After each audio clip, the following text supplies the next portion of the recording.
We're showing you also the images that have come in from the Buckingham Palace and the kind of crowds that have gathered there. Look at that sea of people who've gathered, and that perhaps is the biggest testament of all of Queen Elizabeth II's contribution, of why she is so loved and the kind of respect that she has garnered from the people of the United Kingdom. These are locals and tourists who've gathered in such large numbers at the Buckingham Palace. At the gates of the Buckingham Palace, I will show you those sweeping images from the palace and the crowds that have gathered.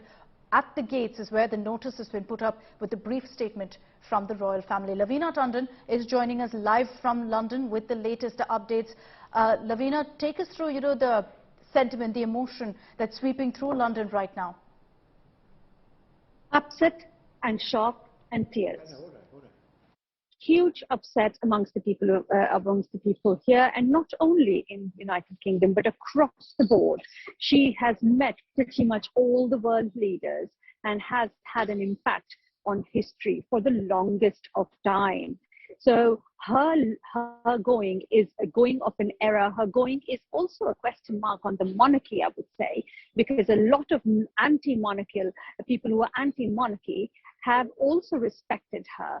And now that she's gone, there will be a question on how this monarchy is going to take itself forward. So with her goes the rock solid monarchy that everyone really looked up to. So there is a huge upset amongst the people. There's lots and lots of tears, and the 10th day of mourning will see a lot of this coming, the emotions and the sentiments, and finally people will be able to express themselves on day 8 and day 9 in Westminster, Palace of Westminster, where for 23 hours her coffin will be placed on a pedestal where people will be able to come and pay their last respects before the day 10, when it's called the official day of mourning. So Queen was a rock to the country, and it has definitely rocked the country. Her going has rocked the country. Right, Lavina, we can see the grief really writ large in London because of the crowds that have gathered there outside the Buckingham Palace as well.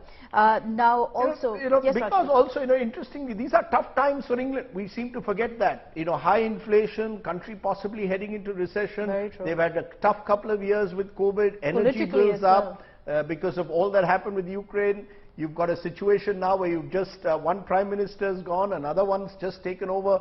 You showed pictures of Liz Truss just 2 days ago shaking hands with the Queen. So it's been a period of uncertainty, and then comes along this big news that, the Queen is no more. So you can understand just why there will be this outpouring of emotion.